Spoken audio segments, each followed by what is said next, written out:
Há um silêncio no coração de muitos crentes. Um silêncio que clama por perguntas que ninguém ousa expressar em voz alta. Porque aqueles que mais buscam a Deus parecem se desviar dos próprios lugares onde deveriam encontrá-lo. Porque aqueles que ardem em fé genuína acabam se afastando das estruturas que prometeram aproximá-los do Pai. Se você já sentiu esse conflito interior, se já experimentou essa tensão entre sua fome espiritual e a realidade do que encontra dentro das quatro paredes de uma instituição religiosa, então você precisa ouvir o que está prestes a ser revelado aqui.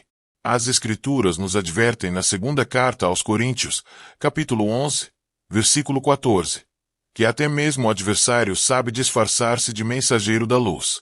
Nem tudo que reluz com aparência sagrada provém verdadeiramente do trono celestial. E é precisamente aqui que começa o despertar dos eleitos, naquele momento doloroso, porém necessário, em que os olhos do Espírito se abrem e começam a discernir entre a tradição humana e a verdade divina. Permitam-me levá-los a uma passagem raramente pregada nos púlpitos modernos. No Evangelho de João, capítulo 4, versículo 23, o Mestre declara algo revolucionário. Mas a hora vem, e de fato já chegou, em que os verdadeiros adoradores adorarão o Pai em espírito e em verdade, porque o Pai procura a tais que assim o adorem. Observem estas palavras com atenção. Ele não diz que os verdadeiros adoradores se reunirão em um prédio específico. Ele não menciona estruturas organizacionais ou hierarquias religiosas. Ele fala de espírito. Ele fala de verdade. Ele fala de uma dimensão da adoração que transcende completamente o institucional. Os eleitos, aqueles que o próprio Pai chamou das trevas para a sua maravilhosa luz, como declara a primeira carta de Pedro, capítulo 2, versículo 9, começam a experimentar um fenômeno inquietante. Quanto mais se aprofundam nas Escrituras, quanto mais tempo passam em genuína intimidade com o Espírito Santo, mais evidente se torna a distância entre o que o Messias ensinou e o que a religiosidade contemporânea pratica.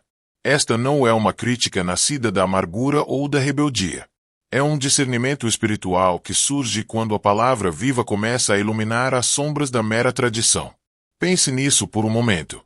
O Cordeiro de Deus, durante seu ministério terreno, passou a maior parte do tempo fora das sinagogas. Ele caminhou pelas colinas da Galileia, ensinou à beira-mar, compartilhou o pão em lares humildes e tocou os marginalizados nas ruas empoeiradas.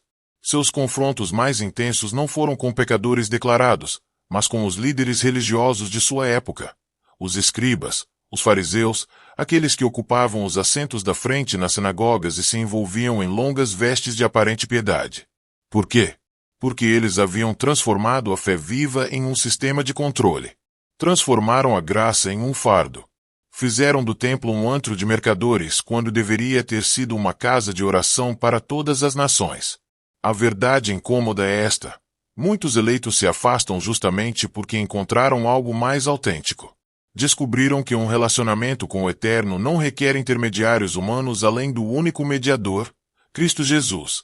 Como Paulo afirma em sua primeira carta a Timóteo, capítulo 2, versículo 5.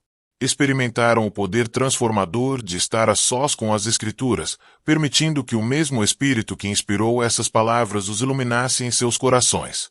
E nesse encontro pessoal, algo irreversível acontece.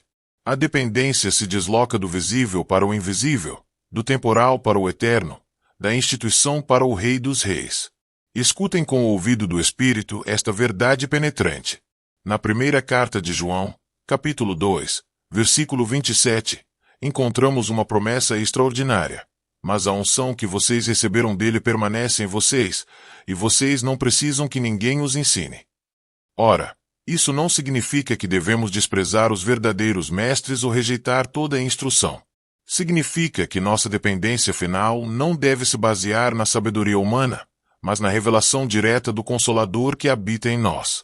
Os eleitos entendem isso não como teoria, mas como experiência vivida. Eles provaram e viram que o Senhor é bom, como proclama o salmista Davi no Salmo 34, versículo 8. Mas aqui chegamos à parte que incomoda muita gente. Quando um verdadeiro crente começa a crescer em discernimento espiritual, inevitavelmente começará a notar certas coisas. Notará como, em muitos lugares, a pregação se tornou entretenimento. Notará como a adoração autêntica foi substituída por espetáculos emocionais cuidadosamente orquestrados.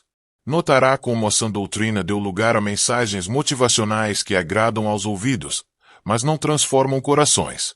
Notará, com o coração pesado, como a prosperidade material é pregada mais do que a cruz, como o sucesso temporal é exaltado mais do que a santidade, como o número de participantes importa mais do que a qualidade dos discípulos formados. E aqui reside a encruzilhada crucial. O que fazer ao reconhecer essas realidades? Alguns tentam se reformar por dentro, com esperança e paciência. Outros, após anos de esforços infrutíferos, ouvem um chamado diferente. Não um chamado à apostasia ou ao isolamento orgulhoso, mas um chamado para retornar ao essencial. Para retornar às raízes da fé apostólica, onde a comunhão acontecia nos lares, como descrito no livro de Atos, capítulo 2, versículo 46. Onde os crentes partiam o pão em suas casas e comiam juntos com alegria e simplicidade de coração. Onde não havia palcos nem holofotes, apenas irmãos e irmãs compartilhando a vida sob o senhorio do ressuscitado. Permita-me aprofundar ainda mais. No Evangelho de Mateus, capítulo 27, versículo 51, algo de significado cósmico ocorre no momento da morte do Mestre. E eis que o véu do templo se rasgou em dois, de cima a baixo. De cima a baixo. Não de baixo para cima, como se por mãos humanas, mas descendo do próprio céu. Compreende a magnitude deste símbolo. Durante séculos, esse véu separou o povo do lugar santíssimo, onde a presença de Deus habitava. Somente o sumo sacerdote podia entrar, uma vez por ano, com o sangue de animais. Mas quando o Cordeiro Perfeito derramou o seu sangue, esse véu foi destruído para sempre. O acesso foi aberto. Sem guardas. Sem exigências religiosas. Sem filiações ou credenciais da igreja. Simplesmente fé na obra consumada do Calvário. Os eleitos compreendem isso profundamente em seu ser. Compreendem que agora todos podemos nos aproximar do trono da graça com confiança, como declara a carta aos Hebreus no capítulo 4, versículo 16. Não precisamos passar por nenhum sistema humano. Não precisamos obter permissão de nenhuma hierarquia terrena. O caminho está aberto. E essa compreensão, longe de gerar orgulho, produz uma enorme humildade. Porque reconhecer que temos acesso direto ao Pai também significa assumir total responsabilidade por nossa vida espiritual. Não podemos culpar nenhum pastor se falharmos. Não podemos nos esconder atrás de nenhuma organização se nos desviarmos. Estamos nus e expostos diante daquele cujos olhos são fogo consumidor. Agora, é importante esclarecer algo fundamental para evitar mal-entendidos. Afastar-se de estruturas religiosas problemáticas não significa rejeitar todas as formas de comunhão. O autor de Hebreus nos exorta, no capítulo 10, versículo 24, a considerarmos como podemos incentivar uns aos outros ao amor e às boas obras. A fé cristã nunca foi concebida para ser vivida em total isolamento. Fomos criados para a comunidade, para o corpo. Mas há uma grande diferença entre comunhão genuína e mera frequência religiosa. A verdadeira comunhão pode ocorrer com 2 ou 3 reunidos em um cômodo modesto, com corações e Bíblias abertos, buscando juntos a face do Altíssimo. O próprio Mestre prometeu em Mateus, capítulo 18, versículo 20, que onde 2 ou 3 estiverem reunidos em seu nome, ali ele estará no meio deles. Ele não especificou que precisava ser em um edifício consagrado ou sob a supervisão de uma autoridade religiosa oficial.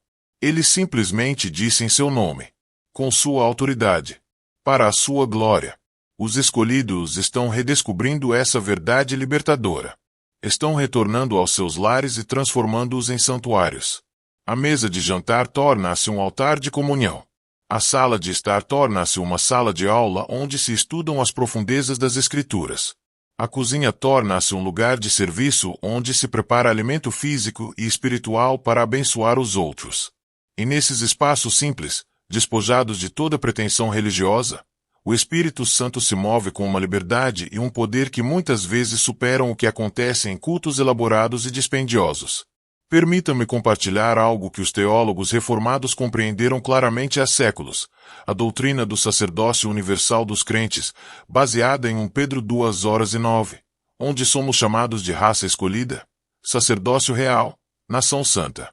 Isso significa que todo filho e filha de Deus, regenerado pelo Espírito mediante a fé em Cristo, possui autoridade espiritual. Não uma autoridade para dominar os outros, mas uma autoridade para ministrar, orar, ensinar o que aprenderam e exercer os dons que o Espírito distribui segundo a sua soberana vontade.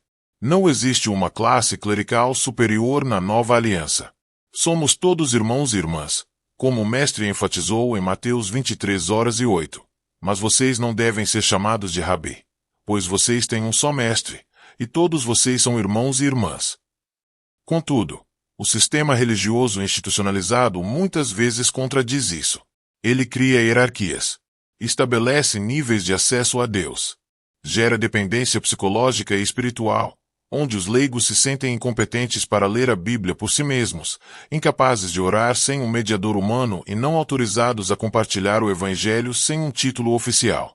E quando os escolhidos começam a questionar essas estruturas à luz das Escrituras, são frequentemente rotulados como rebeldes, orgulhosos ou iludidos. Mas a história demonstra que os verdadeiros reformadores, aqueles que chamaram a igreja de volta à palavra, sempre foram inicialmente rejeitados pela instituição religiosa de sua época. Consideremos a oração, esse diálogo sagrado entre a alma e seu Criador. No Evangelho de Mateus, capítulo 6, versículo 6, o Senhor ensina algo radical para o seu contexto cultural. Mas quando você orar, vá para o seu quarto, feche a porta e ore ao seu Pai, que está em secreto. Segredo. Intimidade. Sem plateia humana. Sem performance religiosa. Apenas você e ele. Os fariseus oravam nas esquinas para serem vistos. Os eleitos oram em segredo para serem transformados. E essa diferença não é superficial, é fundamental. Porque revela onde reside a verdadeira confiança. Na aprovação dos homens ou na comunhão com Deus. A oração genuína não precisa de vocabulário religioso sofisticado. Davi, o salmista segundo o coração de Deus, derramou sua alma em palavras cruas e honestas. Lágrimas, clamores, confissões, perguntas, dúvidas expressas com brutal transparência. Leia o Salmo 22 ou o Salmo 88, se quiser ver que tipo de oração agrada ao Pai. Estas não são palavras polidas para impressionar. São o clamor visceral de um coração que confia o suficiente para ser completamente vulnerável. Os eleitos estão resgatando essa autenticidade em sua vida de oração. Eles não precisam mais que alguém ore por eles como se não tivessem acesso direto a ele.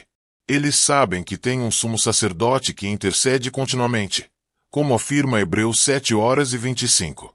E sabem que o próprio Espírito intercede por eles com gemidos inexprimíveis, como diz Romanos 8:26. Agora, vamos falar sobre algo que gera controvérsia, mas que precisa ser abordado com honestidade bíblica. A questão da autoridade espiritual. Quem tem autoridade para ensinar? Quem pode interpretar as Escrituras? As estruturas institucionais geralmente respondem. Somente aqueles com educação formal, ordenação oficial e reconhecimento denominacional. Mas as Escrituras contam uma história diferente. Os apóstolos originais eram pescadores, cobradores de impostos, zelotes, homens sem formação teológica formal. Em Atos, capítulo 4, versículo 13, quando as autoridades religiosas viram a ousadia de Pedro e João e perceberam que eram homens comuns e sem instrução, ficaram admiradas. O que os diferenciava? Eles haviam estado com Jesus.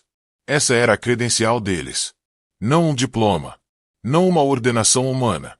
Simplesmente o tempo na presença do Mestre. Os escolhidos estão redescobrindo que a verdadeira autoridade espiritual flui da intimidade com Cristo e de um profundo conhecimento da sua palavra. Sim, mestres dados pelo Espírito são valiosos. Sim, aqueles com sólida formação teológica podem ser uma grande bênção. Mas o dom de ensinar não é monopólio de uma classe profissional. O Espírito sopra onde quer.